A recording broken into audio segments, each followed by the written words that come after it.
title for this experiment was The Effect of Liquid on Eggshells. This is my literature review.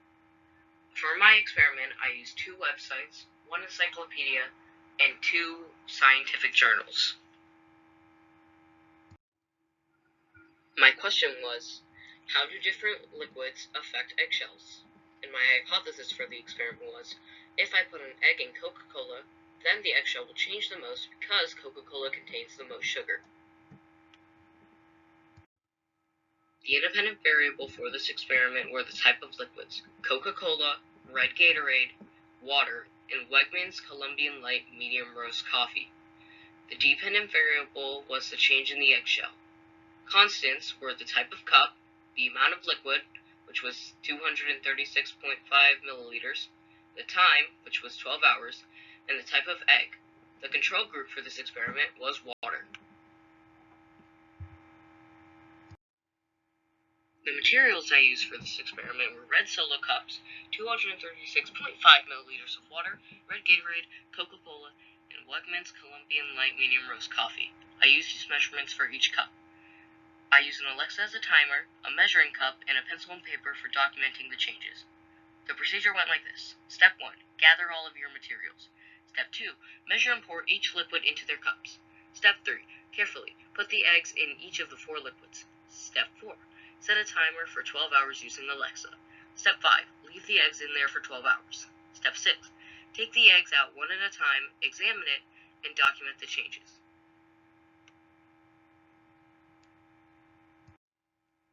For my data table, I used a color chart that went from 1 to 6. The color charts that I used are on the right-hand side. For red Gatorade, the first trial was 4, the second trial was 5, and the third trial was 5, having an average of 4.66. For Coke, the first trial was 2, the second trial was 3, and the third trial was 2, having an average of 2.33. For water, trial 1 through 3 were all 1, and having an average of 1. For Wegmans Colombian Light Medium Roast Coffee, the first trial was 3, the second trial was 4, and the third trial was 3, having an average of 3.33.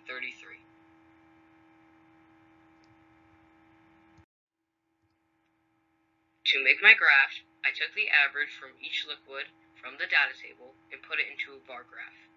I also have a picture of what the experiment looked like on the right side.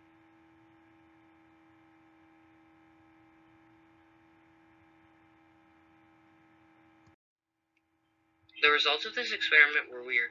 For the water, it did not change in any of the trials. The Coca-Cola stained the eggs a light tan, but interestingly, the top of the eggs was not stained. Another thing about Coca-Cola is that the first trial had a cup imprint, but the other 2 trials did not. The coffee was also stained a light shade of tan, but a tiny bit darker than Coke. The first and second trial had streaks on the side of the eggs, but the Gatorade was the most interesting. The eggs were all stained red and had a sugary coating around them. All the eggs had bubbles on them, and the third trial had a big bubble.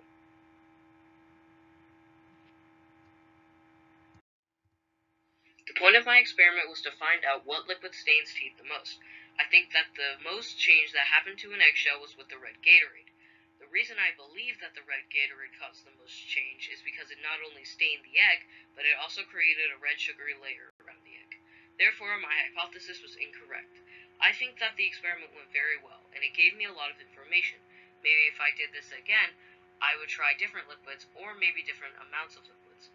2 things I learned were periodontitis and black stain, which both affect your teeth in negative ways like staining them, and it also taught me 3 types of tooth stains: extrinsic, intrinsic, and internalized.